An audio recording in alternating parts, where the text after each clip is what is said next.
So I finally got a chance to watch Kraven the Hunter. It was released on digital today, and let's get to the negatives first of this film for me. This is going to be my honest reaction. So the negative for me is the pacing. It is a very, very slow film in some parts, and it can get kind of boring. So I'm not going to lie, some parts did kind of bore me, and was very uninteresting. I'm like, can we just get to Kraven already, do some action with Kraven? So yeah, it's very slow film. Just CGI, another issue for me. Some of the CGI was very bad. I'm not gonna lie. It was very bad CGI in this film. And I'm like, I don't know how much money they used to make this movie, but I'm like, y'all could have did better, especially with the animal effects in the film. So, and some of the other parts of the movie, it was very questionable looking CGI. I'm like, okay, this is not pretty good. The characters are not very interesting. The only character to me very interesting in this movie was Kraven the Hunter, Aaron Taylor Johnson. That's the only character in this movie I really liked in the movie.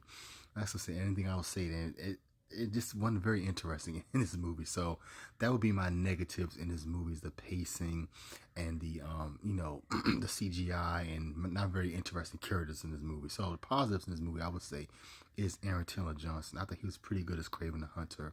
The way he got his powers was kind of silly. I'm not gonna lie, it was kind of silly, but I did enjoy him.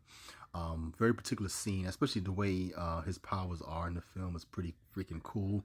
There's a particular scene here I really enjoy. My favorite scene is when he was chasing after this car. You'll see what I mean. I'm not going to spoil anything, but it's a pretty cool scene. I really like that scene.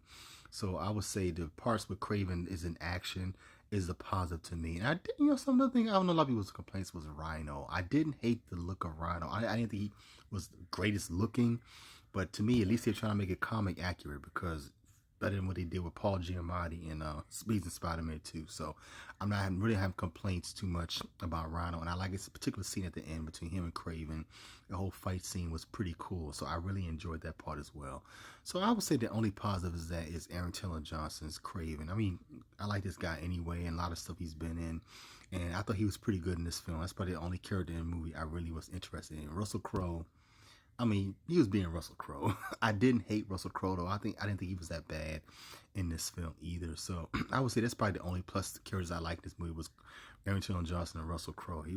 So that's probably the only positive in this movie for me. So I would give this movie an average rating. It is not as bad as Madam Web, and Madam Web was just all out bad. And I would rather watch this movie again than Madam Web. So it's nothing like Madam Web. To me, it's not at all whatsoever. It's not a great movie. I didn't love it and I didn't hate it. So to me, I would give this movie a 5.5 out of 10. So there you go.